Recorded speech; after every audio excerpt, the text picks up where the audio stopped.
to Focal Point. Welcome back to Focal Point, this Thursday edition of Focal Point on AFR Talk. You are listening to Focal Point on the American Family Radio Talk Network. Focal Point, the home of muscular Christianity on conservative talk radio. Our guest on our decision maker line is Andy McCarthy. Andy is a senior fellow at National Review Institute and a contributing editor at National Review. I read everything he writes, compelling and insightful on the subject of Islam and the threat that it represents today. Andy, welcome back to Focal Point with Brian Fisher. Hey, Brian, thanks very much for having me. Well, it's great to have you. And Andy, I want to get right to it. First of all, tell us just a bit, because some of our listeners may not be familiar with the best-selling book that you wrote several years ago called The Grand Jihad, How Islam and the Left Sabotage America. And I just wanted you to take 60 seconds or so to tell us what we know about the agenda of the Muslim Brotherhood in North America. And we know it from what they themselves have said. Well, that's exactly right, Brian. My title of the book, The Grand Jihad, actually comes from an internal Muslim Brotherhood memorandum that was uncovered during a criminal prosecution, probably the most important in the area of terrorism finance that the Justice Department has ever done, called the Holy Land Foundation case. That was really a Muslim Brotherhood conspiracy. The Holy Land Foundation was kind of a piggy bank in America that they put together to support Hamas throughout the Intifada and other times that Hamas was doing its usual dirty business.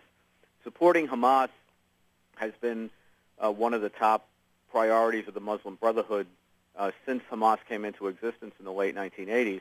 But the other avowed purpose they have is to destroy the West. And in the internal memorandum I'm talking about, the group's leaders in America are informing the group's leadership globally in Egypt about how Muslim Brotherhood operatives in the West and in America see their task. And he says, they say, that they are on a grand jihad aimed at eliminating and destroying Western civilization from within by sabotage.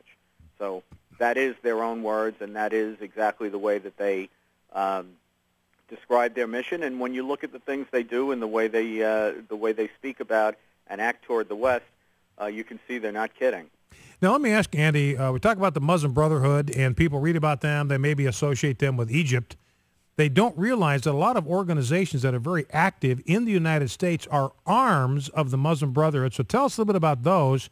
And then what's your assessment about the tentacles of the Muslim Brotherhood? Have they gotten inside the White House? Well, the Muslim Brotherhood is a global organization. It arose in Egypt in the 1920s, really as a reaction to the secularization project of Ataturk, who was trying to purge Sharia, which is Islam's societal structure, from the public square. And ever since the Brotherhood was established, it has become a global organization, and the United States and the West are no different from any place else in terms of its ambitions to reach out and spread its wings. So in the United States, they have been here for about half a century. The building block of the organization, not surprisingly, given that its founder Hassan al-Banna was a teacher. The foundational building block here is an outfit called the Muslim Students Association, where they grab young people who are influential or can be influenced rather, and are potential Brotherhood members. And they begin to indoctrinate them in Brotherhood ideology, including the writings of Banna and Saeed Qutb, who is another of the most important of the Brotherhood theoreticians, and who himself has been a very important intellectual foundation for terrorist movements. So, Andy, you look at something like the Muslim Student Association. It sounds harmless. It sounds innocent. Just some college students getting together for a little fellowship around their shared faith. But what I hear you saying is this really could be a place where a lot of young American males, maybe even American natives, even Caucasian Americans, could be radicalized into the tenets of Islam. Well, just to take a few, Brian, Anwar al-Awlaki, the famous now deceased Al-Qaeda operative who was killed by a drone missile in Yemen, and has that killing actually has spawned a whole other debate that we've been having in the United States. But he got his start at the running the Muslim Brotherhood, the Muslim Students Association in Colorado. Another guy named Wael Jalaiden is one of the founders of Al-Qaeda. He ran the Muslim Student Association in Arizona. So, if you go through these chapters, some of them are seemingly harmless, but there are a lot of people who have grown to be real Muslim Brotherhood firebrands, or even terrorists who got their start in the Muslim Brotherhood. Now, let me ask you, in the Muslim Students Association. Let me ask you for a moment about John Brennan. We've got a former FBI agent out there saying that he actually converted to Islam when he was in Saudi Arabia, working in the CIA. There's a scene in Zero Dark 30. I haven't seen it, but a scene apparently where there's a CIA individual in the movie. Again, it's a movie, but some people think, and when somebody walks into his office, he's on his Islamic prayer rug, and some people think that that's based on John Brennan. Do you give any credibility to the fact that he may be a Muslim convert, and whether he is or not, he obviously seems to be a Muslim sympathizer. He's head of the CIA. How worried should we be about that?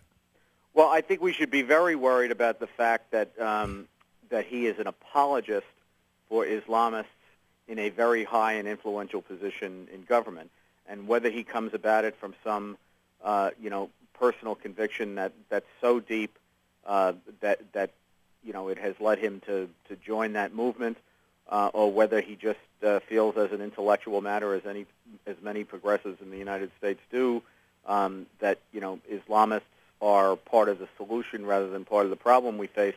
I don't really know, but I do know that his effort to kind of whitewash both Islamist ideology and some terrorist organizations like Hezbollah, which he has referred to as an evolving kind of moderate, or at least an organization that has moderate wings to it.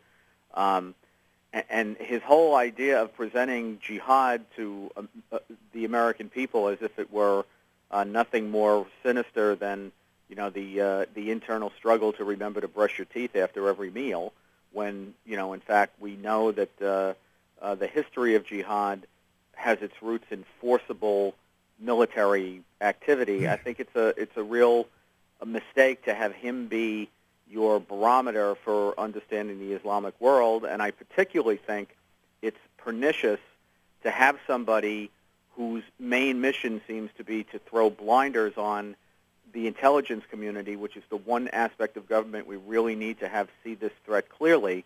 Brennan's been behind this idea of purging the training materials of the that we use to train law enforcement, intelligence, and military operatives, so that they can get a better understanding of the threats we face. He's purged those materials of information that Muslim Brotherhood type groups think is not accurate, or think is unflattering of Islam. Well, some of that information is what we used to call evidence when I was a prosecutor in the 90s.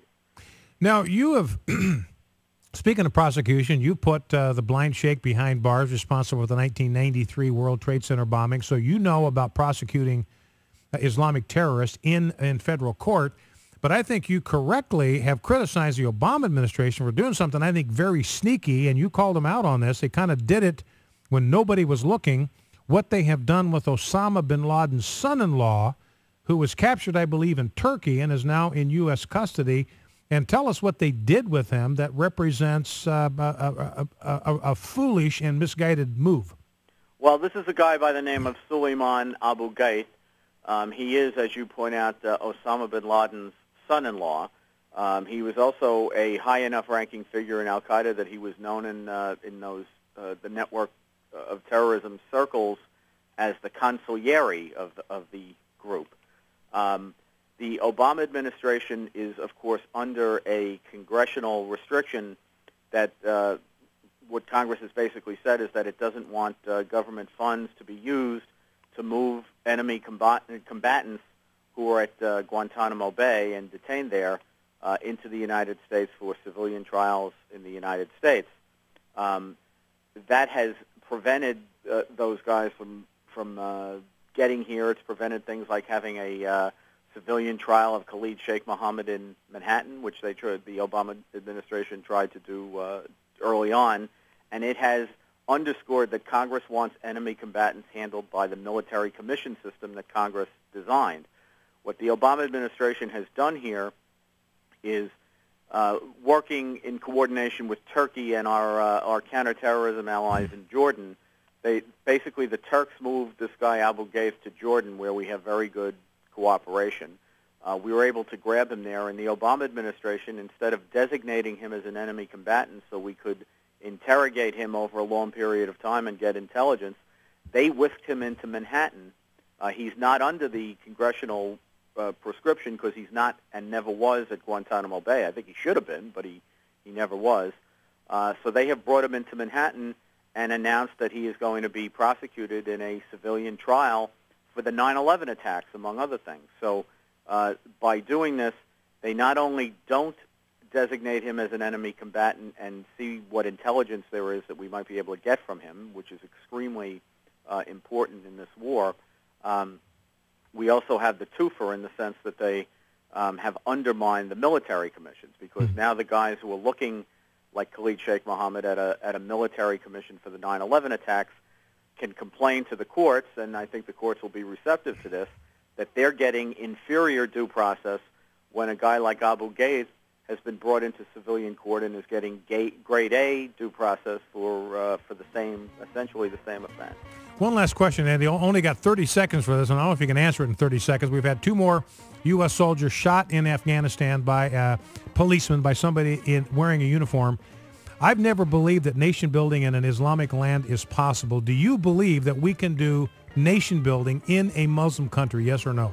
I don't think we can do it the way we're doing it with the military. I think we should always promote our values, but I don't think the people in the Islamic world want Western civilization, so that's a big hurdle to overcome. Our guest has been Andy McCarthy, Senior Fellow at National Review Institute, a contributing editor at National Review, author of the best-selling book I highly recommend, The Grand Jihad, How Islam and the Left Sabotage America. Andy, thank you for taking time to be with us. Appreciate your work. Thank you, Brian. Take care. Andy McCarthy, National Review Institute. Focal Point, AFR Talk. Back with your calls and more in 2. Stay with us.